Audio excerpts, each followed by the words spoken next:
Hello दोस्तों, आपका स्वागत है इस YouTube के बेहतरीन से चैनल पे। तो आज हम पढ़ने वाले ह्यूमन फिजियो का फर्स्ट चैप्टर है जो कि क्लास 11th का है, डाइजेशन एंड एब्जॉर्प्शन। तो इस वीडियो को अंत तक जरूर देखें, सभी कंसेप्ट को लेके चलेंगे। एनसीईआरटी बेस्ड कंसेप्ट होगा और हैंड रिटन नोट भी आपको मिल जाएगा। आइए समझते हैं डाइजेशन एंड एब्जॉर्प्शन। पहला डाइजेशन क्या होता है, हम डाइजेशन के बारे में समझते हैं। हमारा डाइजेशन जो होता है हमारा मैकेनिकल एंड बायोकेमिकल प्रोसेस होता है।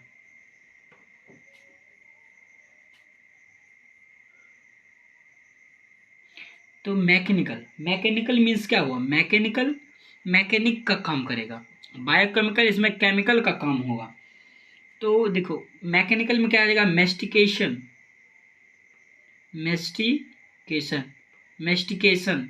और चर्निंग। ये देखिए, मेस्टिकेशन हमारा ओरल कैविटी में होता है, चर्निंग हमारा स्टोमक में होगा। स्टोमक चर की आवाज आता है, ये होगा। बायोकेमिकल में हमारा एंजाइम आ जाएगा, एंजाइम काम करेगा। तो डाइजेशन क्या होता है, देखिए एक कॉम्प्लेक्स फूड है, ये कॉम्प्लेक्स फूड को सिंपल एब्जॉर्बेबल फूड में कन्वर्ट करना ही क्या कहलाता है, डाइजेशन। ये आपका क्या हुआ, सिंपल एब्जॉर्बेबल फूड। और ये कब बनेगा, इसमें मेस्टिकेशन चर्निंग होगा, एंजाइम आएगा। एंजाइम कब आएगा, वाटर की प्रेजेंट में आपका एंजाइम काम करेगा। इसके बाद आपको सिंपल एब्जॉर्बेबल फॉर्म बनेगा। इससे क्या होगा, आपका जो सरफेस एरिया बढ़ जाता है, सरफेस एरिया बढ़ जाने के कारण एब्जॉर्ब होने लायक बन जाता है आपका फूड। तो जितना भी डाइजेस्टिव एंजाइम है सभी वाटर की उपस्थिति में ही काम करेगा। इसी कारण इसको कहते हैं all digestive enzyme are hydrolase. तो हम लिख सकते हैं all digestive enzymes are hydrolase. और क्या समझते हैं, देखिए आपका वाटर जो है इंपॉर्टेंट रोल दिखा रहा है। आपके एनसीईआरटी में लिखा हुआ है क्या, कि वाटर जो होता है, वाटर प्ले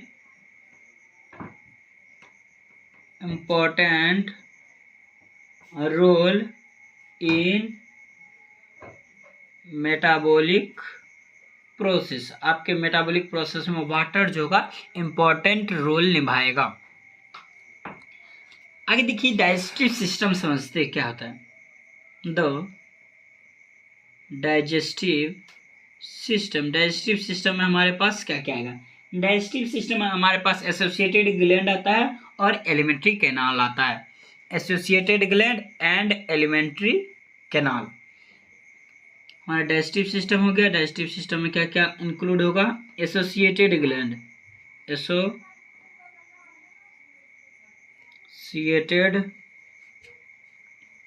ग्लैंड और एलिमेंट्री कैनाल।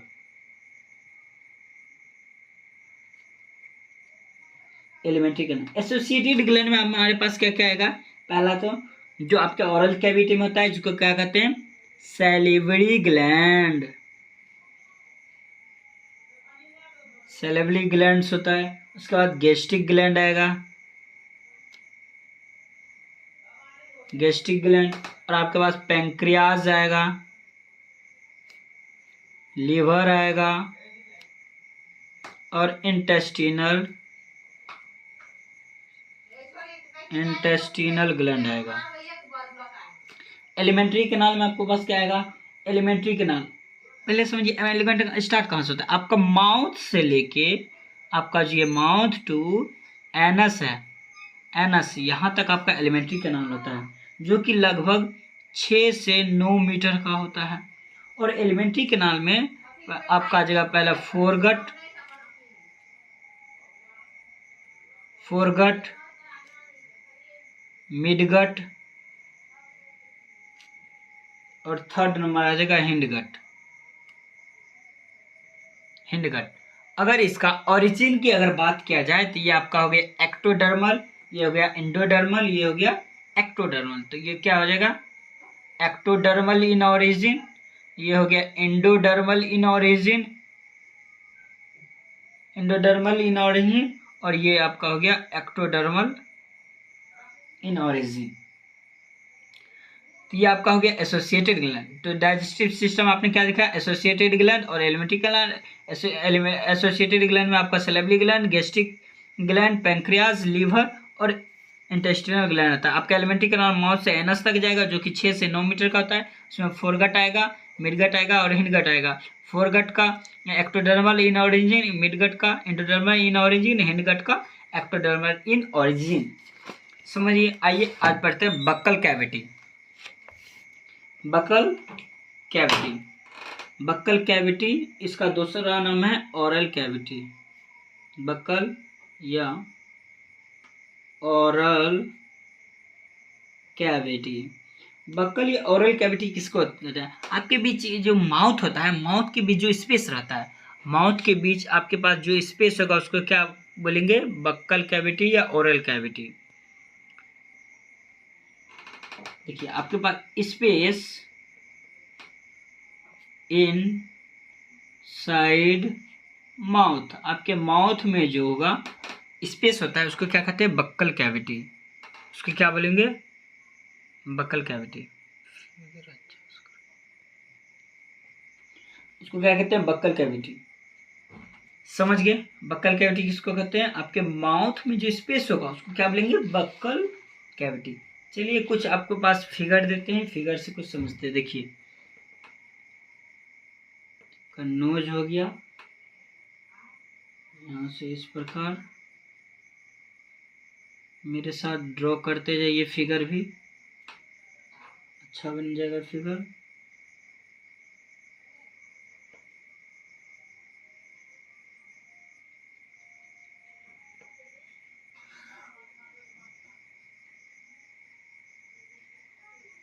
ये आपका उबला हो गया, यहाँ से आपका टंग हो गया,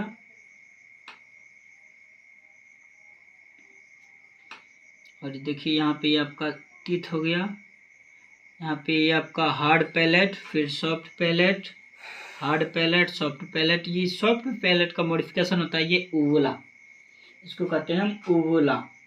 चलिए आपका देखिए अब एक एक करके हम इसका नाम लिखते हैं। आपका जो ये एक्सटर्नल नोस्ट्रिल हो गया, इसको कहते हैं एक्सटर्नल नोस्ट्रिल।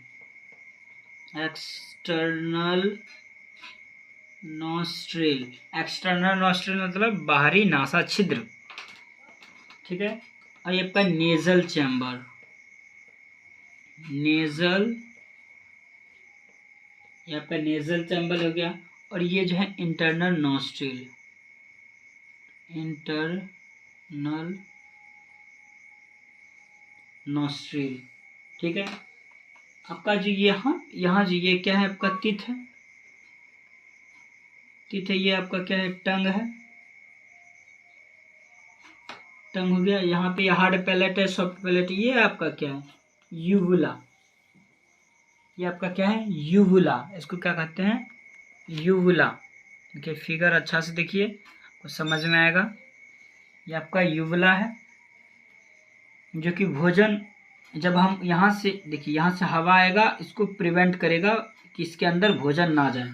यूवुला ही प्रिवेंट करता है, यूवुला आपको प्रिवेंट करेगा इसके अंदर भोजन ना जाए।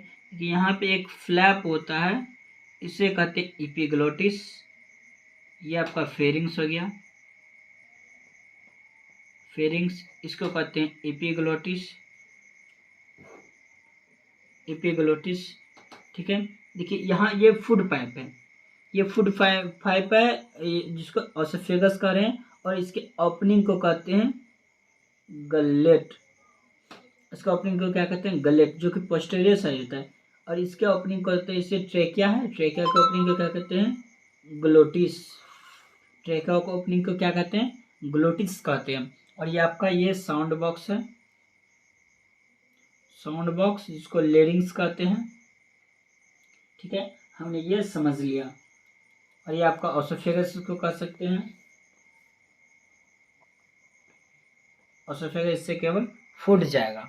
ठीक है, आप फिगर अच्छा से देख लीजिए, इसका नेमिंग देख लीजिए, आप रोक के इसको लिख सकते हैं। चलिए, इसमें अब हमने बक्कल कैविटी या ओरल कैविटी, ओरल कैविटी में पहले आता है आपका टीथ। टीथ, अब टीथ के बारे में समझते हैं।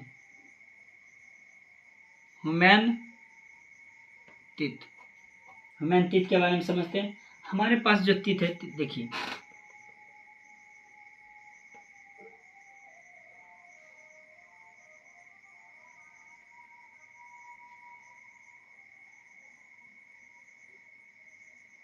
ये हमारे पास टीथ होता है। जो ऊपरी व्हाइट वाला परत है इसको कहते हैं इनेमल, इसको कहते हैं इनेमल। और ये अंदर वाला ये पार्ट है इसको कहते हैं डेंटाइन। डेंटाइन, देखिए इसको 3 भागों में बांटते हैं। ऊपर वाले भाग को कहते हैं क्राउन, नीचे वाले भाग को इसको नेक कहते हैं, और इससे भी नीचे वाले भाग को इसको रूट कहते हैं। ये आपका टीथ हो गया। टीथ में जो है ये समझ गए। और टीथ में जो एक सेल होता है जिसको कहते हैं ओडेंटोब्लास्ट सेल, क्या कहते हैं, यहाँ पे देखिए आपका ये पल्प कैविटी हो गया। पल्प कैविटी, इसके पास आपके पास होगा ओडेंटोब्लास्ट सेल। अब इनेमल के बारे में कुछ समझ लेते हैं। इनेमल का ओरिजिन क्या है, इसका ओरिजिन क्या है? ओरिजिन, इसका ओरिजिन होता है एक्टोडर्मल। एक्टोडर्मल इन ओरिजिन होता है। और ये बनता किससे है? Form by odontoblast cell, sorry ameloblast cell. Ameloblast cell से ये बनेगा, एमियोब्लास्ट सेल से बनेगा। और जो कि हार्डेस्ट सब्सटेंस होता है बॉडी का। और ये क्या होता है? Hardest substance of body. ये बॉडी का क्या होगा? हार्डेस्ट सब्सटेंस होगा। इसका फंक्शन क्या होता है? इसका फंक्शन होता है केवल प्रोटेक्शन। इसका फंक्शन क्या होगा? प्रोटेक्शन का फंक्शन होता है। डेंटाइन के बारे में समझिए कुछ। डेंटाइन का अगर ओरिजिन पूछा जाए, इसका ओरिजिन क्या होता है? मीजोडर्मल। मीजोडर्मल। और ये बनता किससे? ये बनता है आपका ओडेंटोब्लास्ट सेल से। फॉर्म बाय ओडेंटोब्लास्ट सेल, ये ओडेंटोब्लास्ट सेल से बनेगा। और ये जो होता है आपका डेंटाइन, ये बोनी पार्ट ऑफ टीथ होता है। पार्ट, ये जो होता है बोनी पार्ट होता है टीथ का, बोनी पार्ट ऑफ टीथ। तो समझिए आपका ये क्या है? इनेमल। इनेमल का ओरिजिन क्या है? एक्टोडर्मल। ये किससे बनता है? एमियोब्लास्ट सेल से। और जो कि हार्डेस्ट सब्सटेंस होता है पूरे बॉडी का, अगर हार्डेस्ट सब्सटेंस पूछा गया तो होगा आंसर इनेमल। आपका डेंटाइन क्या होता है? डेंटाइन का ओरिजिन होता है मेसोडर्मल और फॉर्म होता है ओडेंटोब्लास्ट सेल से। और ये बोनी पार्ट ऑफ टीथ होता है। ये आपका क्राउन भाग हुआ, ये नेक हो गया, ये रूट हो गया। इसके ऊपरी परत को इनामेल होता है, ये डेंटाइन होता है। यहाँ पे पल्प कैविटी था, पल्प कैविटी में आपके पास होगा ओडेंटोब्लास्ट सेल, ओडेंटोब्लास्ट सेल जो कि डेंटाइन को बनाता है। ये आपका रूट हो गया। ठीक है, और टाइप ऑफ टीथ समझते हैं। टीथ के बारे में समझ गए। टाइप ऑफ टीथ, हमारे पास type of teeth in human की बात करें तो 4 टाइप ऑफ टीथ पाया जाता है। 4 टाइप ऑफ टीथ। देखिए types of teeth, types of teeth in human. Human की बात कर रहे हैं। Type of teeth. पहला देखिए, पहला टाइप क्या हुआ हमारा? थीकोडोंट। थीकोडोंट, थीकोडोंट मतलब टीथ जो होगा वो सॉकेट में, यानी कि जॉ के सॉकेट में धंसा रहना चाहिए, इसी कारण इसको कहते हैं थीकोडोंट। तो लिख सकते हैं टीथ इन सॉकेट। सॉकेट में जैसे देखिए आपका ये जबड़ा वाला पार्ट हुआ, इसमें ये दांत हो गया और दांत इसमें धंसा रहना चाहिए। दांत धंसा रहेगा, इसको क्या बोलेंगे? टीथ जो होगा सॉकेट में होगा, इसी को कहेंगे थीकोडोंट। दूसरा आता है ब्यूनोडोंट। ब्यूनोडोंट मतलब क्या होता है? कि टीथ के पास स्मॉल कस्प होगा, कस्प, ये जो स्मॉल कस्प है ऊपर वाले पार्ट स्मॉल कस्प है, तो इसको लिख सकते हैं टीथ विथ स्मॉल कस्प। तीसरा टाइप होता है डायफायोडोंट। डायफायोडोंट, डायफायोडोंट का मतलब है कि two set of teeth, two set of teeth, two set of teeth, two set of teeth कहने का मतलब है कि मनुष्य में टीथ जो होता है दो बार आता है, हमारे जीवन में दो बार आता है, एक बचपन में, एक जवानी में, यंग में।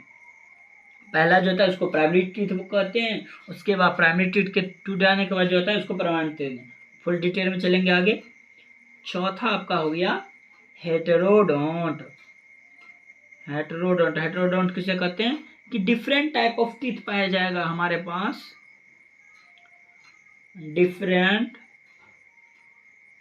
टाइप्स ऑफ टीथ होगा। डिफरेंट टाइप्स ऑफ टीथ कहने का मतलब आपके पास क्या क्या होगा, चार तरह का इंसीजर, कैनाइन, प्रीमोलर और मोलर, इसको क्या बोलेंगे आप, हेटेरोडोंट। तो समझिए टाइप ऑफ टीथ में हमने क्या देखा, थिकोडोंट जो कि सॉकेट में धंसा होगा उसको बोलेंगे थिकोडोंट, ब्यूनोडोंट स्मॉल कस्प होगा, डायफोडोंट टू सेट ऑफ टीथ, मतलब कि डायफोडोंट उसको बोलते हैं कि हमारे जीवन में केवल दो बार आएगा। हेटेरोडोंट क्या हुआ कि डिफरेंट टाइप ऑफ टीथ पाया जाएगा, इंसीजर, कैनाइन, प्रीमोलर और मोलर। डायफोडोंट को समझते हैं कि डायफोडोंट क्या आता है। डायफोडोंट, डायफोडोंट को हमने आपको बताया था, यह हो गया प्राइमरी डेंटिशन, यह गया secondary dentition. Secondary dentition, primary dentition, primary dentition को कहते हैं मिल्क टीथ, इसको क्या कहते हैं, मिल्क टीथ, या इसको कहते हैं डेसिडुअस टीथ, डेसिडुअस टीथ, या इसको करेंगे temporary teeth, temporary teeth, temporary teeth, या इसको कहेंगे रिप्लेसिंग, रिप्लेसिंग टीथ। इसका मतलब देखिए, मिल्क टीथ जो बचपन में आता है दूध के दांत, डेसिडुअस टीथ, टेम्पोररी टीथ, ये टेम्पोररी होता है, रिप्लेसिंग टीथ ये रिप्लेस हो जाता है। आपका सेकेंडरी डेंटिशन क्या आएगा, permanent teeth, permanent teeth, permanent teeth, और जो कि इसको एडल्ट टीथ भी कहते हैं, इसको एडल्ट टीथ भी कहेंगे। एडल्ट टीथ कितना होता है आपको पता है, 32 टीथ एडल्ट टीथ आता है। और ये प्राइमरी डेंटिशन में ये कितना होता है, 20 टीथ होता है। आपको नाम याद रखना है, प्राइमरी डेंटिशन में क्या होगा, मिल्क टीथ हो गया, डेसिडुअस टीथ हो गया, temporary teeth, replacing teeth.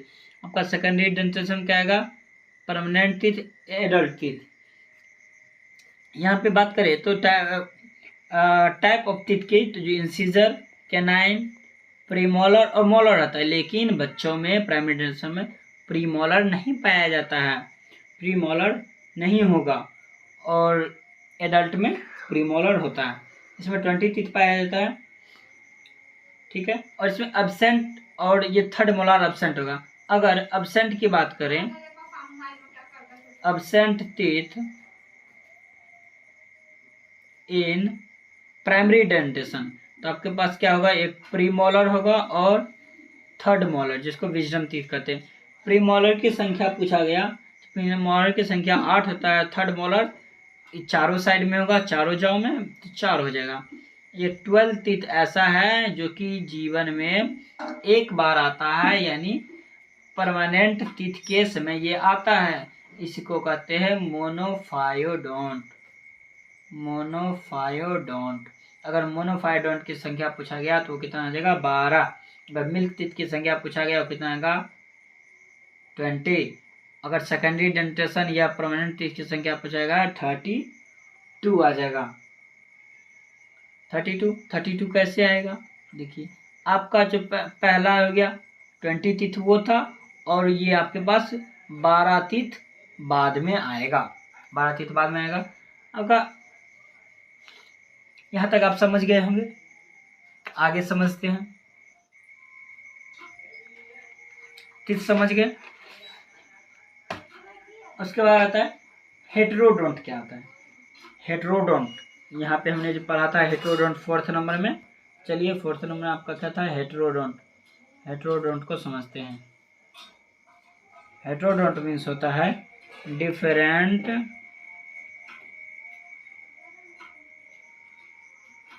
Types of teeth. आपका जो डिफरेंट टाइप्स ऑफ टीथ होगा, यानी कि इंसिजन, जो कि कितना 4 प्रकार का होता है। कर सकते हैं 4 टाइप्स। पहला आ जाएगा आपका इंसिजर। दूसरा केनाइन। थर्ड हो जाएगा प्रीमोलर। फोर्थ हो जाएगा मोलर। अगर इंसिजर की बात करें, इंसिजर क्या काम करेगा, ये कटिंग का काम करता है। केनाइन क्या काम करेगा, टीयरिंग, चीरने फाड़ने का काम करेगा, टीयरिंग का काम करेगा। प्रीमोलर ग्राइंडिंग का काम करेगा, चबाने का। और मोलर भी ग्राइंडिंग का काम करेगा। ये समझ गए, यहाँ तक क्लियर है। चलिए आगे बढ़ते हैं डेंटल फॉर्मूला। डेंटल फॉर्मूला क्या होता है। डेंटल फॉर्मूला आपको फुल डिटेल में चाहिए तो वीडियो बना हुआ है, आप सर्च कर सकते हैं। Dental formula bye SK. Sanju, आपको मिल जाएगा। फुल डिटेल में हमने पढ़ा चुका है। चलिए डेंटल फॉर्मूला क्या होता है। डेंटल फॉर्मूला मतलब होता है arrangement of teeth in each half of upper jaw, upper and lower jaw. यानी कि टीथ का अरेंजमेंट क्या है। टीथ का अरेंजमेंट क्या है कि आधे ऊपर के आधे जॉ में और नीचे के आधे जॉ में टीथ का अरेंजमेंट क्या होता है, उसको कहते हैं डेंटल फार्मूला। तो हम कह सकते हैं dental formula is equal to incisor, canine, premolar, molar. Incisor, canine, premolar, molar. ये आपका हो गया आपका डेंटल फार्मूला। ये ह्यूमन के केस में हो गया। कि आगे समझते हैं। आपको बताना है dental formula of adult. Adult का डेंटल फॉर्मूला क्या होता है, हम समझ लें। पहले क्या आएगा, इंसिजर, केनाइन, प्रीमोलर और मोलर। इंसिजर, केनाइन, प्रीमोलर और मोलर। इंसिजर की संख्या कितना होता है 2, केनाइन 1, प्रीमोलर 2, मोलर 3। 2 1 2 3। अगर इसको देखा जाए, ऐड कीजिए तो ये 8/8 आता है। दोनों 2 से मल्टीप्लाई कीजिए, 32 टीथ हो गया। तो ये आपका देखिए, ये जॉ है, ये ऊपर वाला जॉ, नीचे वाला जॉ, इसका आधा भाग, इसका ये आधा भाग, इसको हम डेंटल फार्मूला में यूज करते हैं। तो हमने वैसा ही किया। यहाँ पे आपका आ जाएगा इंसिजर, केनाइन, प्रीमोलर, उसके बाद मोलर। इस तरह से कर सकते हैं। आपका ये डेंटल फार्मूला हो गया अडल्ट के केस में। अगर पूछा गया dental formula of milk teeth, जैसे ही मिल्क टीथ की बात किया जाए तो आपके दिमाग में आना चाहिए मिल्क टीथ, यानी उसमें प्रीमोलर नहीं होगा और मोलर का थर्ड मोलर नहीं होगा। मिल्क टीथ में आपका क्या गया, incisor, canine, premolar, molar. Incisor, canine, premolar और मोलर। आपको प्रीमोलर 0 हो जाएगा, तो इंसिजर कितना होगा 2, केनाइन 1, प्रीमोलर 0, मोलर नहीं, थर्ड मोलर इसमें नहीं होगा, विजडम टीथ नहीं होगा, तो इसमें कितना होगा 2, इसका 2 0 2। तो आप इसको कर सकते हैं 5/5 इंटू 2/2 इंटू 20। आ गया आपका मिल्क टीथ का डेंटल फार्मूला। ये हो गया मिल्क टीथ का डेंटल फार्मूला। देख लिए। आगे देखिए डेंटल फॉर्मूला ऑफ मोनोफायोडोंट। मोनोफायोडोंट मतलब जो हमारे जीवन में एक ही बार वैसा टीथ आता है। मोनोफायोडोंट में कौन कौन आता है, प्रीमोलर और थर्ड मोलर। तो आप लिख सकते हैं इंसिजर नहीं होता है, केनाइन भी नहीं होता है, प्रीमोलर होता है 2 और मोलर एक जो कि थर्ड मोलर होता है विजडम टीथ 0021 कर सकते हैं 3/3 इसको 2 से मल्टीप्लाई कीजिए हो जाएगा 6 6 12 12 होगा आपका मोनो 5 डोंट। अगर कोई पूछ दिया आपको डेंटल फॉर्मूला बताना है, dental formula of 16 years old, अगर 16 ईयर्स ओल्ड पूछा गया समझ लीजिए इसमें विजडम टीथ नहीं होगा, क्योंकि विजडम टीथ जो होता है 80 से 20 ईयर के बाद ही आता है। विजडम टीथ जो होगा 20 से 80 ईयर के बाद ही आता है। इसका मतलब हमारे पास थर्ड मोलर नहीं होगा, इंसीजर होगा, केनाइन होगा, इंसीजर होगा, केनाइन होगा, प्री मोलर होगा और मोलर भी होगा, लेकिन थर्ड मोलर नहीं होगा। तो आप इसको देख सकते हैं 7/7 2 से मल्टीप्लाई किया 28 टीथ पाया जाएगा। जो भी अगर 16 ईयर का ओल्ड का कोई बॉय है या गर्ल है उसके पास 28 टीथ होगा। ओके, आज हम यहाँ टीथ तक कंप्लीट कर लिए हैं। आगे लेक्चर में हम टंग लेके चलेंगे। Thank you. अगर आपको ये वीडियो अच्छा लगा हो तो आप हमारे चैनल को लाइक करें, सब्सक्राइब करें। Thank you.